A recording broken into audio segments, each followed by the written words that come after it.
欢迎来到著名歌手频道。我很高兴您订阅并分享该频道。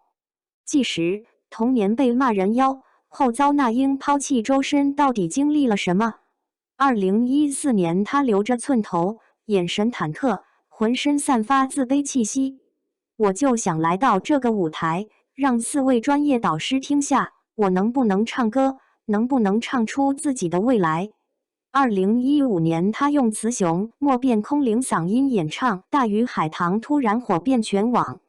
随着网友越深入的了解认识他，就越喜欢他。他就像一个深埋地底的宝藏，永远挖不完。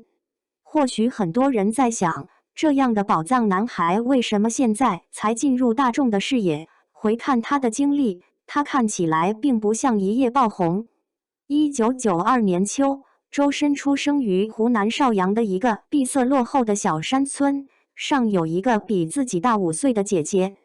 一家人依靠着父母微薄的工资来维持生计，为了让家中的孩子过得不比别人孩子差，父母只能选择在外打工。2岁的周深只知道妈妈带着他和姐姐出去玩了，抱着他拉着姐姐坐了很久的大巴车，车在望眼一片麦田地处停下来，走了很久。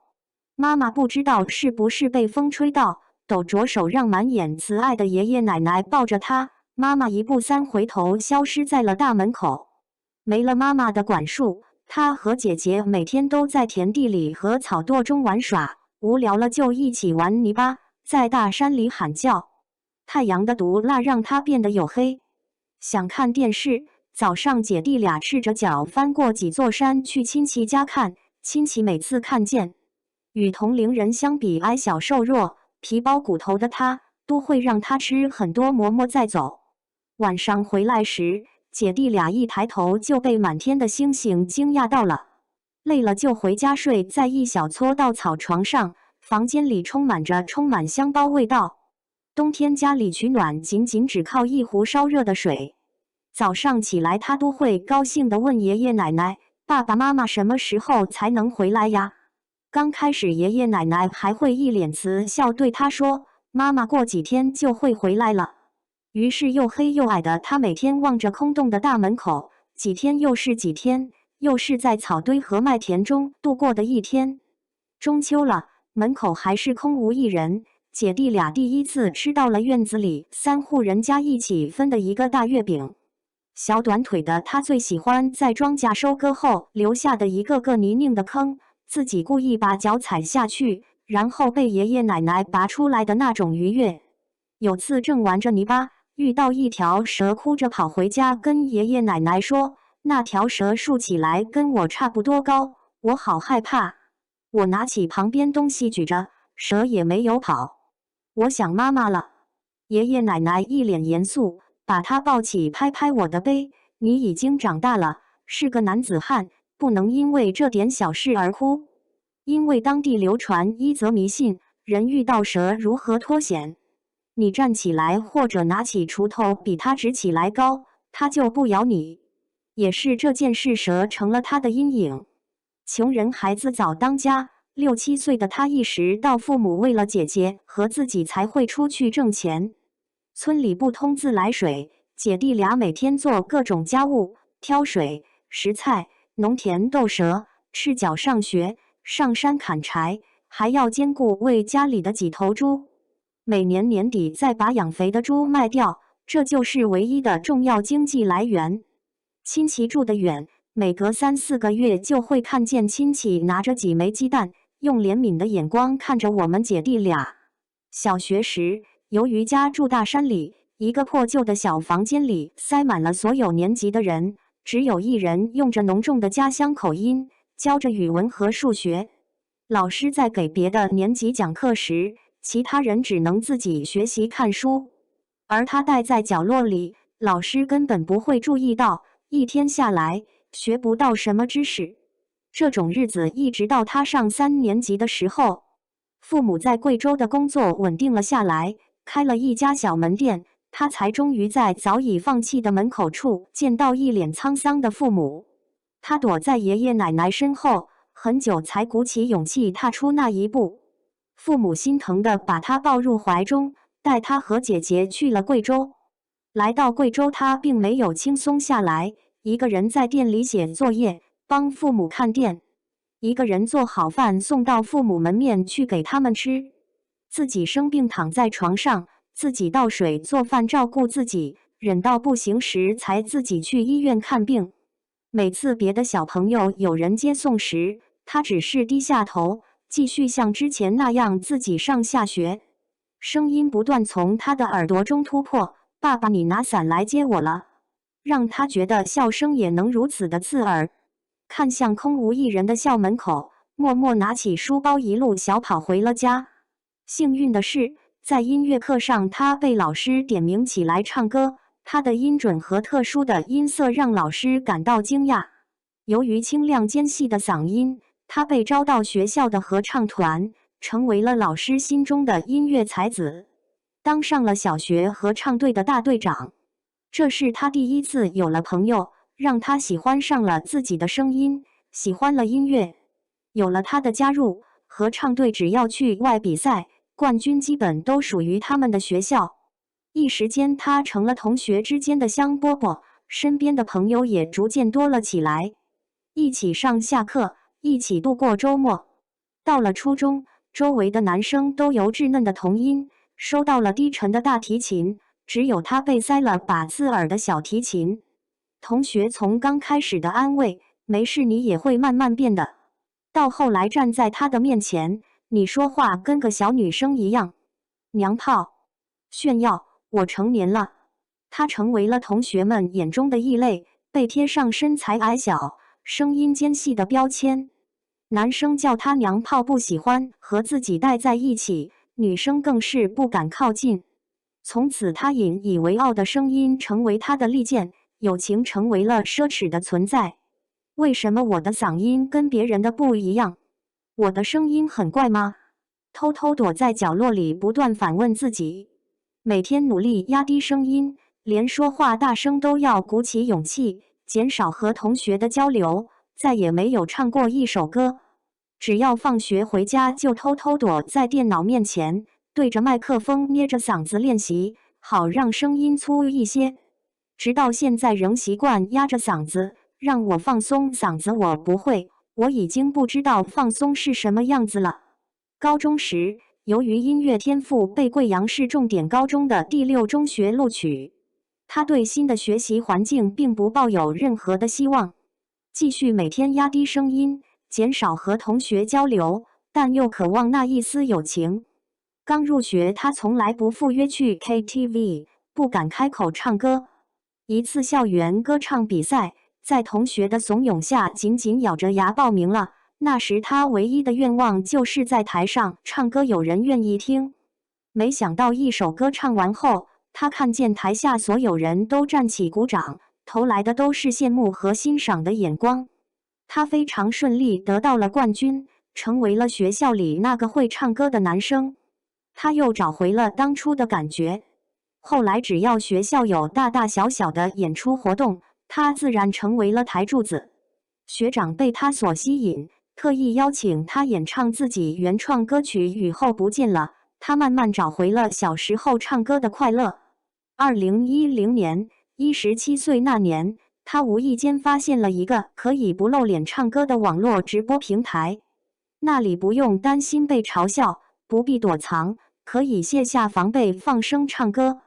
刚好电视上正播一部日本卡通，他就用了主角的名字卡布勒作为网名。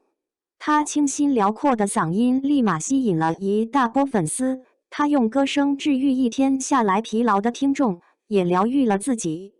粉丝通过声音一直以为她是女孩子，就被网友称为卡布女神。一次大型活动，粉丝怂恿她露脸，她暗暗下定决心告诉大家自己的性别。当打开摄像头时，粉丝看到不是自己心里所想到声音尖细的漂亮女神，而是一位黝黑的男生。网上炸了，伪娘，大骗子人妖扑面而来。尽管自己再怎么解释，但一条条评论再刺激碎他仅剩那一点的自信。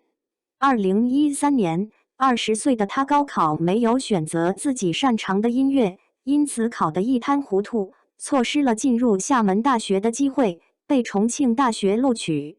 家中的父母希望他从事一份安稳长久的工作，打听到乌克兰学费便宜以后，还能找到稳定的工作。在父母的安排下，他成为了一名牙医。一个人远在他乡，语言成为了他最大的难题。初来乍到，他去超市买水，付款时一句当地语言都不会，连钱上的数字都认不清。捧着一堆硬币啪叮铃当啷散落一地，只听见收银员嘴里骂骂咧咧，手指着自己的模样。课堂上，一节课他能听懂的话不到10句，一节课下来根本学不到什么。他们班是个小班，只有9个人，除了2个来自波兰，其余都来自不同国家。他们的语言都很相近，跟乌克兰是同类语系。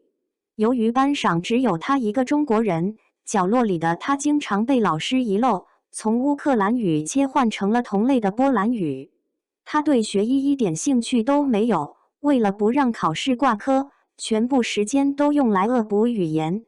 每天上课之前花费几个小时做好15页的课本翻译，再跟着老师学习那些一些自己听来一堆乱码的东西。课后找同学借笔记，每天凌晨4、5点睡觉，7、8点起床去上课，基本一天只睡2、3个小时。不是在家看显微镜玻片，就是在看永远看不完的理论书籍。那时候每天4、5节课，几乎每一节都要考试，他逢考必挂，只有一门老师还是念他每次都来，给了他及格。即使天天挂科，他也坚持着学习，对父母之报喜不报忧。而自己解压的方式就是自己在小小无人的3人间放声歌唱。隔壁听见了，很凶的过来敲门说：“你不要再唱了。”他特意在纸条上写了道歉的话语，悄悄塞到隔壁门缝。对于他这个百年差生，解剖老师旁边有很多强壮高大的同学，就让不到1.7米的他去背一个接近1.8米的干尸。有一次背干尸，忽然从身体上掉下一块蘑菇，手上的头就没了耳朵。学医这个决定是不是错了？难道自己千里迢迢到国外学医就学成这个样子？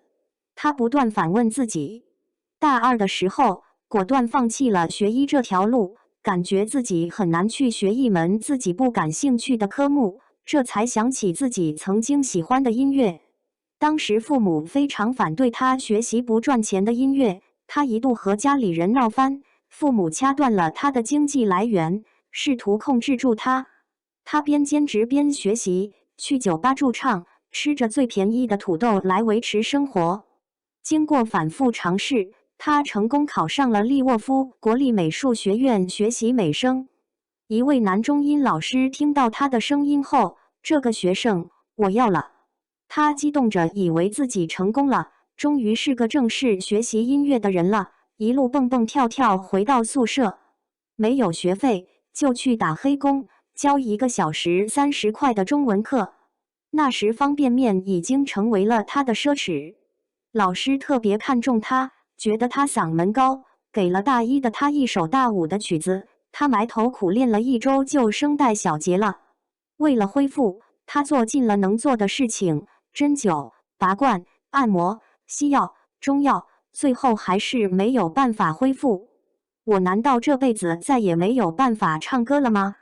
他用被子蒙住头，小声的哭泣。他不甘心，就回到了贵阳，四处求医问药，最后被一个针灸老大夫治好了。突如其来的康复，他不再急于求成，盲目的找老师。在乌克兰，他发现了一个最好的男高音老师。由于病情还没有好，他带着破说：“老师收下我吧。”给他的回答却是：“你不合适。”后面的钢办老师看不下去了，这小孩都在门口那么长时间了，为什么不听他唱歌？